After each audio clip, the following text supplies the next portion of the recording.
Hello, South African wine lovers. My name is Duncan Masiwa, and we're back with another episode of the South African wine industry professional body pioneered by South Africa Wine.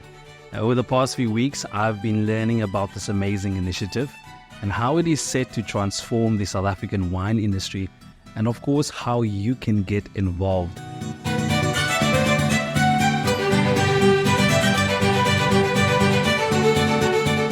Now, in this episode, we meet another industry expert who is part of a group of people that are giving their time to upskill and develop role players within the industry. Sandile Mkhwanazi is a dedicated winemaker and viticulturist with extensive industry experience.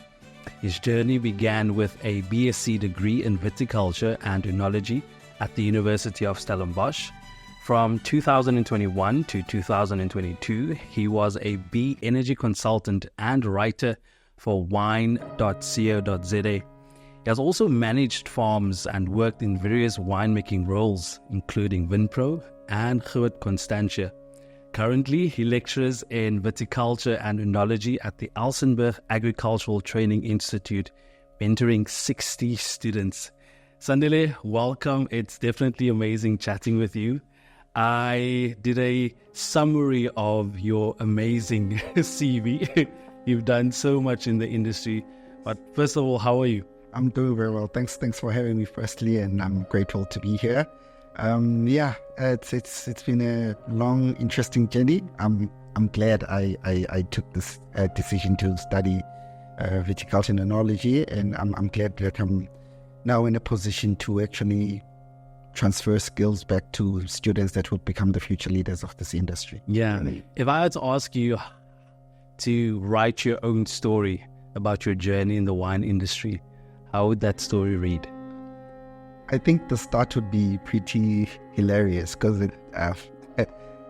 we were in a career orientation class, and then in my matric, and the teacher asked us, so what are you guys planning on studying next year? And I had just come across this viticulture and enology thing, which wasn't really a famous thing back in the day.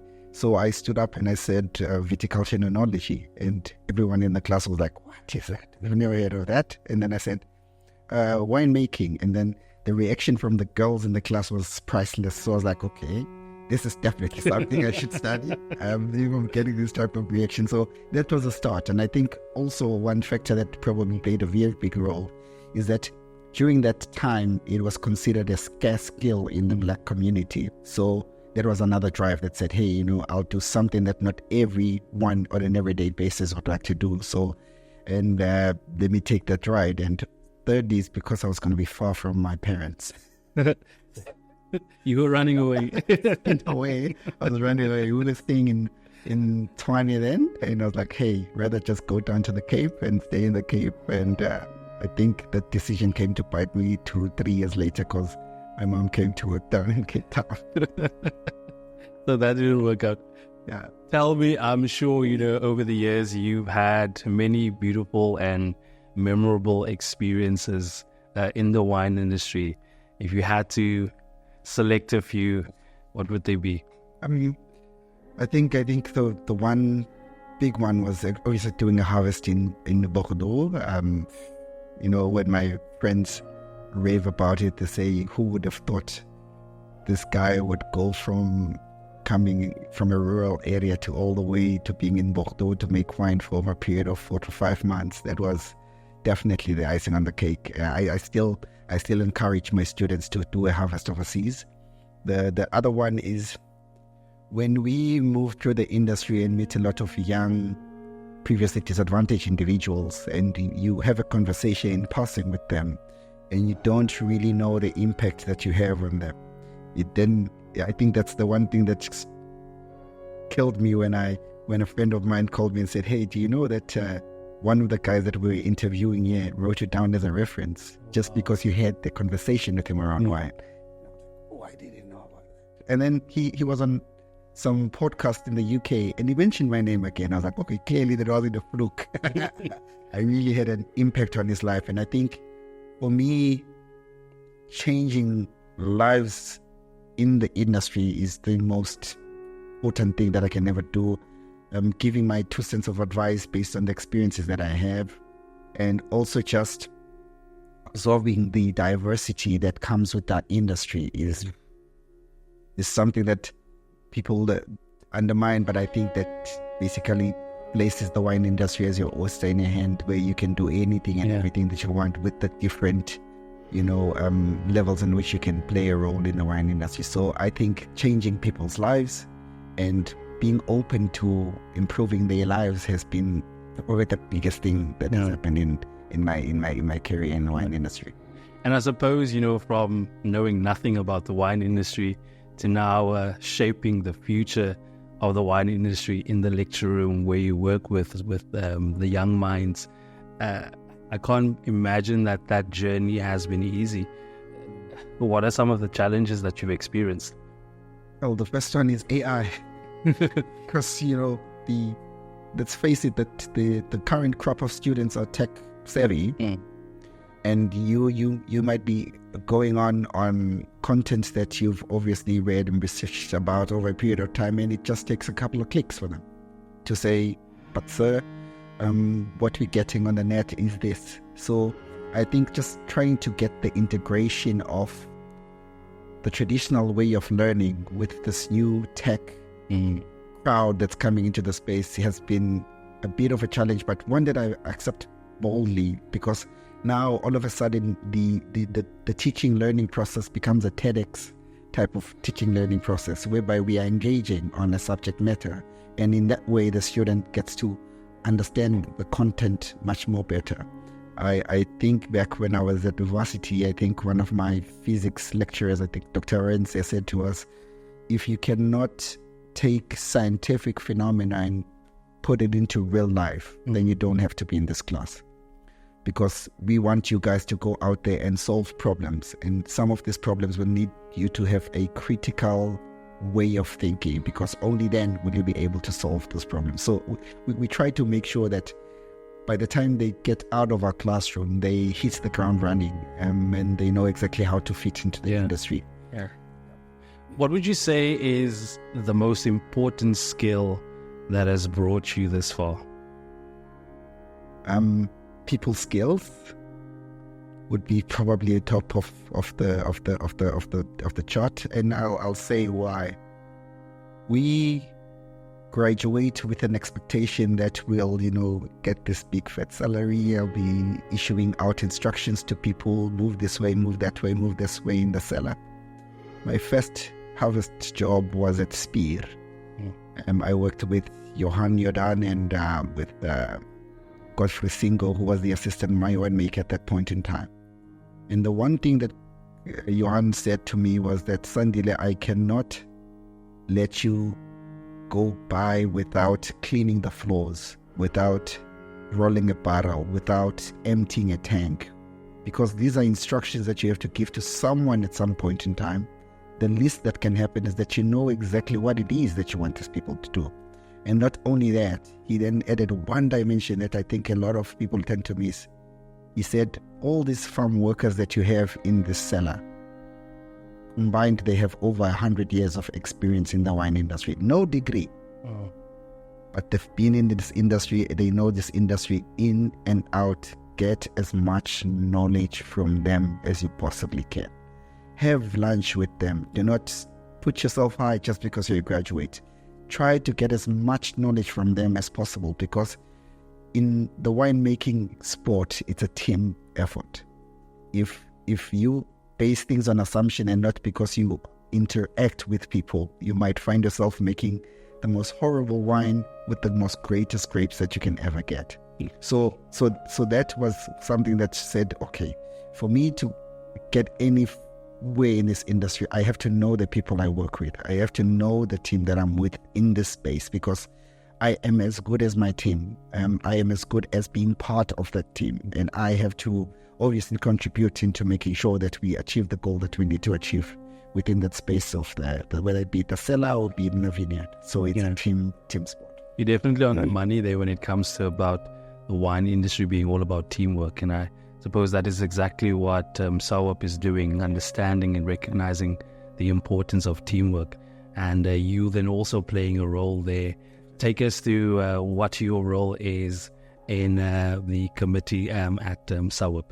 So I'm in the Primary Production Council, and it focuses a lot on the raw material, getting the raw material that gives us the jewel that we consider to be wine. So it focuses a lot on the farm worker.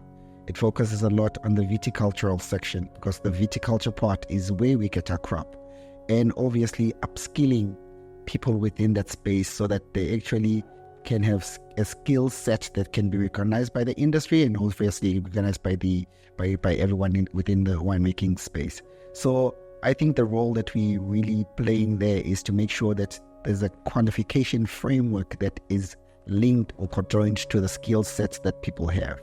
Now, if you think of the history of the wine industry and how long it dates back, there are people that have been, just like I mentioned, in the industry for over 5, 10, 15 years without a qualification, but they have this prior learning, which is a skill set that they actually got to learn in the cellar.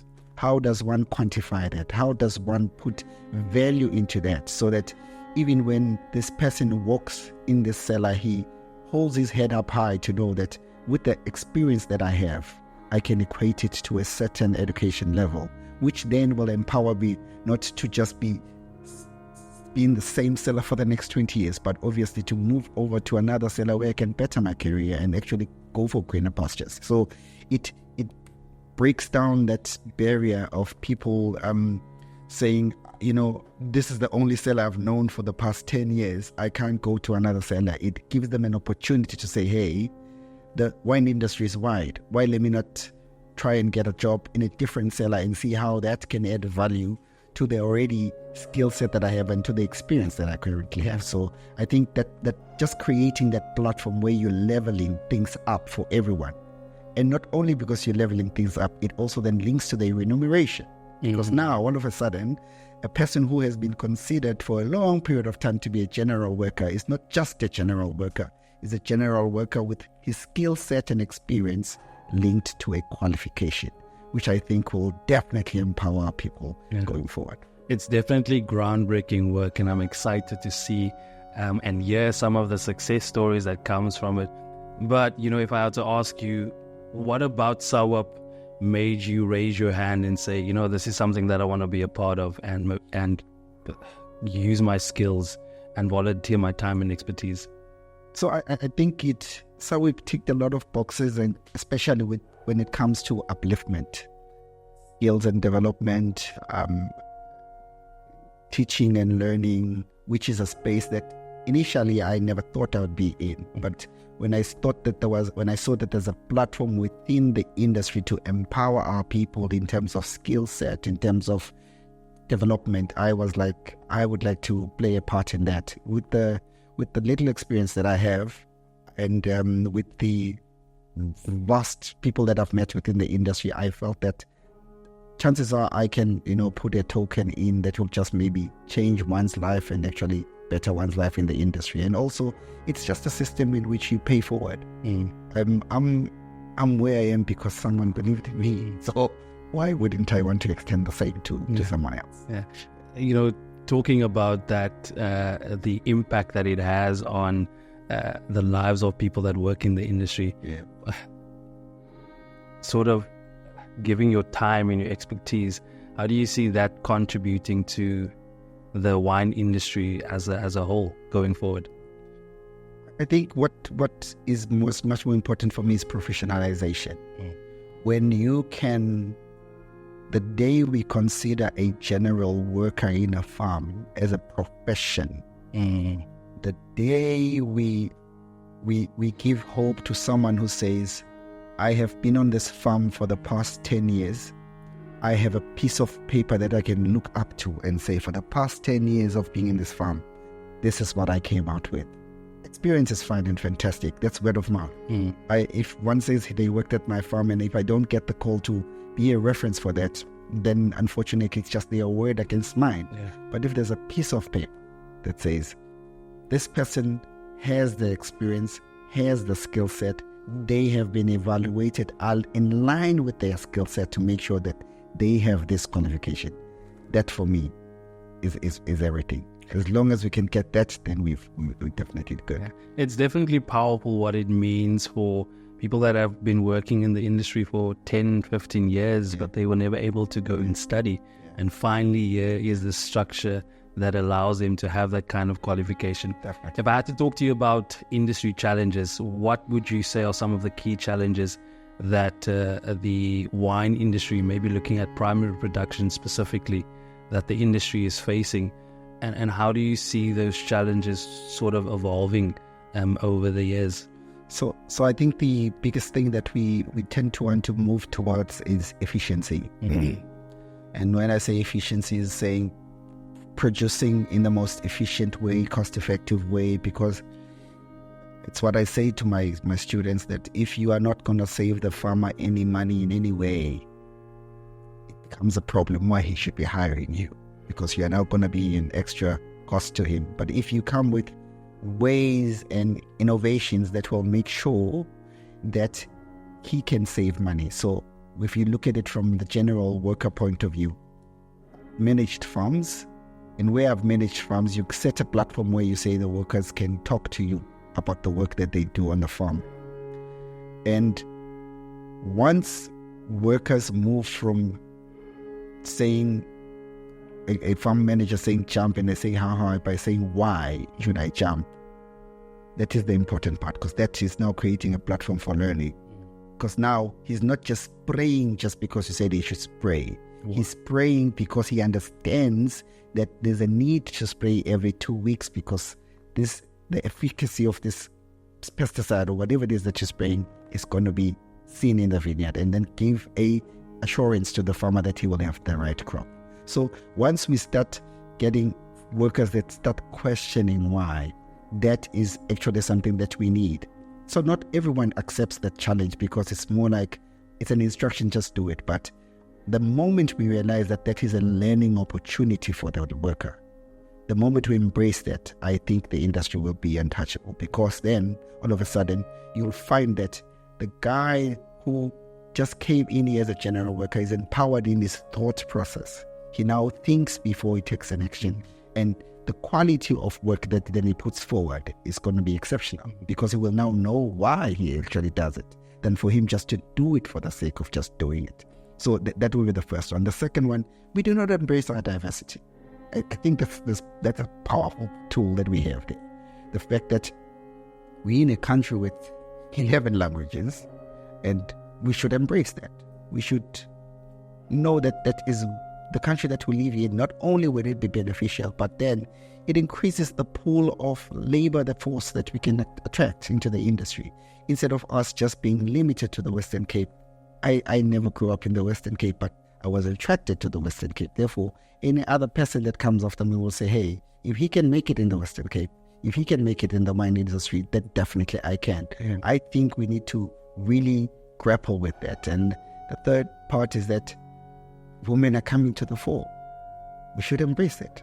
Women are coming to the fore, and women are putting their hand up to say, we can do it. And it's in a predominantly male industry, so we need to crack that door open and say, women are here, and they are equally as good as we are. And nature, if not better. I was about to say that, if not better. And we have to embrace it, and we have to move with it. So embrace women, let workers question why, and then, try to be as efficient as possible, because then we then start saving. Because with the whole ESCOM and all of those things happening around it, it says to us, this is an opportunity for us to be much more efficient in how we actually do our work.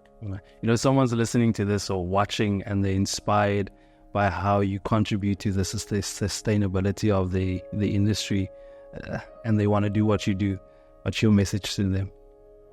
Thick skin. Thick skin. Not because the industry is a tough industry. No, every industry is a tough industry, but thick skin because people with character survive in the wine industry.